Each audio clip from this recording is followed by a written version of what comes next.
Kamusta kayo mga kamote? Ha? Kamusta kayo mga kamote kayo dyan? Mabenta ba ang mga kamote nyo? Puro kamote mga utak nyo. Ha? Mambihira. Kung sino naman tamaan itong mga kamoting ito, bahala na kayo. Kayo, puro kayo kamote. Itong gobyerno, tinatarantado nyo. Vlogger ka na din ngayon. Dumaan pa ako. Ba gumaganda ang takbo ng Pilipinas, ginagawa nyo kamote. Butang yan ang pambihirang patis. Yan, tama sa iyo, patis at kakamote. Gandang-ganda ng mga nangyayari ngayon sa Pilipinas. Maraming trabaho pa mga Pilipino. Maraming ginagawang mga kung ano-ano dyan. Mga tulay. Mga kung ano mang mga dapat gustong gawin ng ating presidente, nagagawa na. Bigyan na ng mga lote yung mga taga dyan sa Mindanao. Buti mga taga Mindanao. Hindi nyo ba gusto yan? Na tao ninyo dyan, nabigyan ng mga titulo, mga anihan. Ano bang nangyayari sa inyo mga kamote kayo? Puro birada kayo ng birada sa gobyernong Marcos. Ano ba kayo? Pambihira namang yan.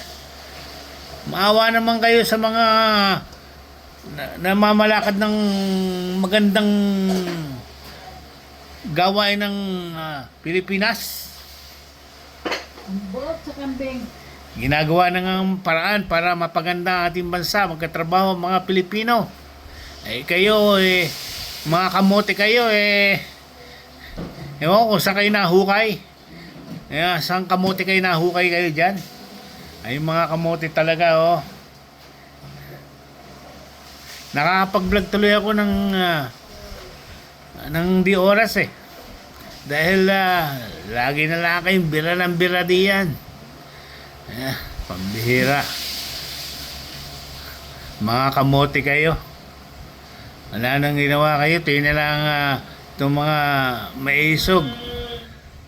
Pag nag-arali, puro na lang mura. Mura.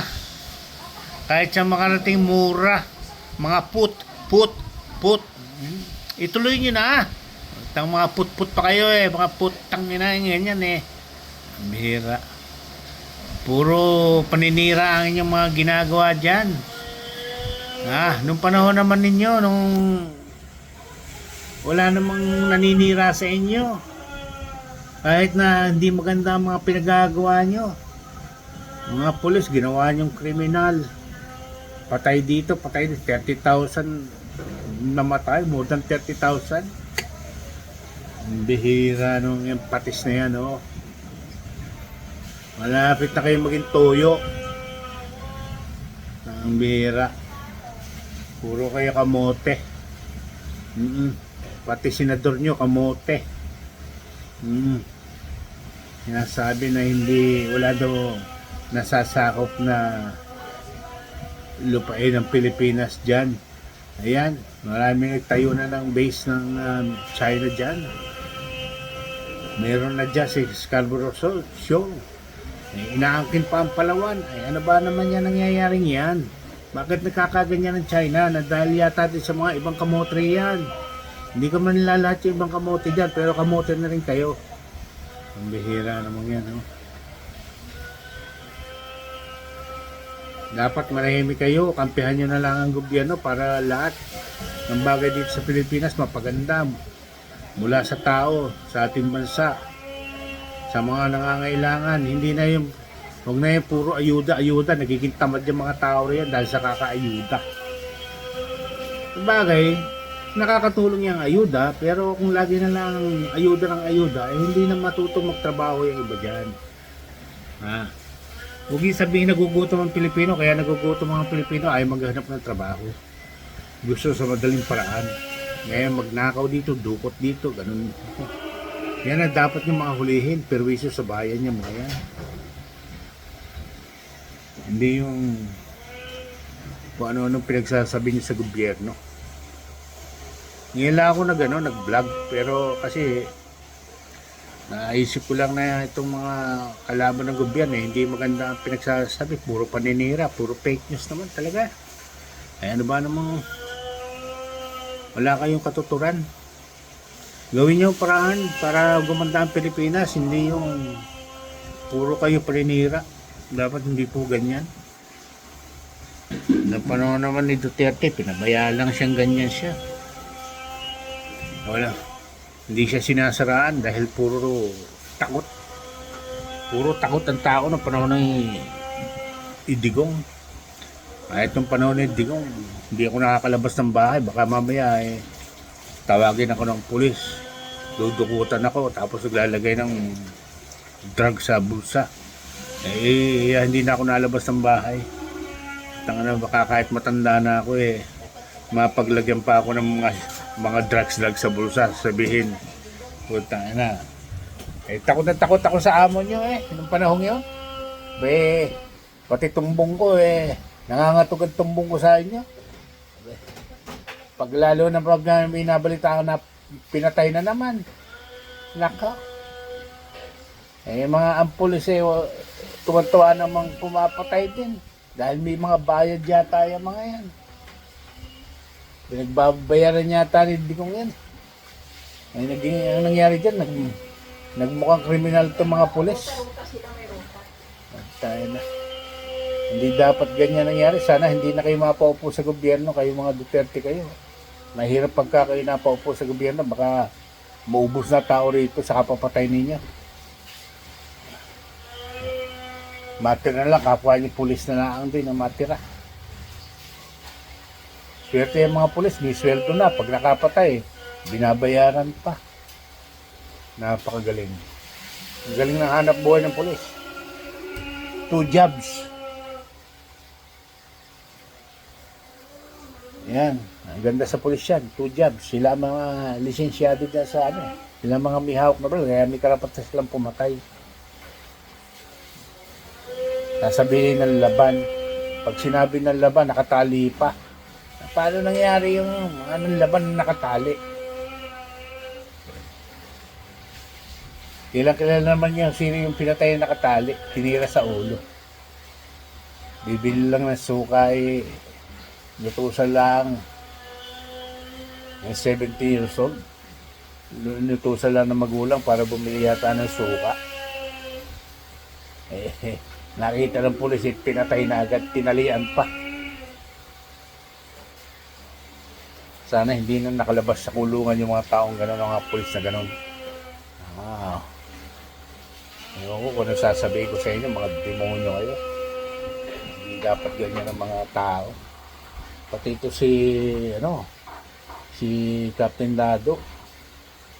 Matindi kung magsalita. Nakakabwisit pakinggan. Sana Marcos na lang maging presidente ng Pilipinas. Habang buhay, na siya nabubuhay, presidente si Marcos. Sana. Marcos nila naman ang kapagpaganda ng Pilipinas mula pa sa tatay hanggang ngayon sa anak. Maganda ang ginagawa ng mga Marcos ngayon. Iba dyan, pagka nakaupo dyan, yung mga kakandidato sa susunod na presidente, sana hindi na maging korap. Puro kayo bulsa. Dahil na walang pera sa gobyerno. Nako, ay Diyos ko po, pagka naging presidente si Sara, paano na po ang bayan? Paano na ang magiging bayan? Sigurado, lugmok. Kanya-kanya yung mga tauhan niya, kanya-kanya bulsa dyan. Kurap. Nako, sige, hanggang dito na lang po kayo mga kamote. Kamote kayo talaga. Sana walang manalo sa inyo mga Duterte kayo. Kahit na sino sa inyo, kahit mga senador nyo, sana walang manalo. Grabe. Wala kayong pinaglilingkuran kundi ang Duterte. Hindi ang bayan. Hindi ang bayan ng Pilipinas. Ganun lang po. Ganun kayo. Sana sa akin Marcos na. Wala na ako ng trabaho ng panahon ni, ni Marcos. Dahil Jackie Core. Mga yung, kung ano yan, people power na yan. Ganda-ganda ng trabaho ko. Trabaho ko. 7 taon ako straight. More than 7 years. Nagtatrabaho ko straight yan. Nung maupo si Core Aquino, natanggal ako sa trabaho dahil bumagsak ang economy ng Pilipinas. Biglang bagsak. Puro kurap. Mga tao, mga nandiyan sa gobyerno. Kurap. Mabuti pa yung panahon ng Marcelo, tahimik. Maganda ang nangyayari sa bayan. Yung mga namatay ng panahon ng Marcelo, yan ang mga lumalaban kasi. Puro mga tulisan. Dapat yung mga ganyang tao kinukulong. Ay iba lumalaban, kaya napapatay. Siyempre, anong gagawin mo? Pag lumalaban ka, di natural, lalaban din yung pulis. Yung panahon ng Marcelo yan, pati may sundalo. Ay, tahimik naman ng panahong Marcelo, napaganda nga Marcelo, walang mga magnanakaw. Yung mga madudumi dyan sa kalsada, ayan, nagkakaroon sila, binibigyan sila ng community service, yan ang maganda ng araw. At least nadadagdagan na naglilinis ng kalsada, mga nagtatanim, nagpapaganda ng mga halaman, yan. Isang araw lang naman, hindi man yan buong araw nandyan, pinaparusahan lang ng community service. Maganda ng araw. Ako bakit biglang bumagsak. Pag upo ni Core, mula doon sa Core hanggang kay DDS, wala nangyari. Lugmok ang Pilipinas. Mabuti Marcos na lang talaga ang maging presidente ng Pilipinas. Wala nang iba. Gulak mga Marcos, gawin ninyo mga boto nyo, mga loyalist ni Marcos, boto nyo Marcos lagi. Huwag kayong titiwalag sa Marcos.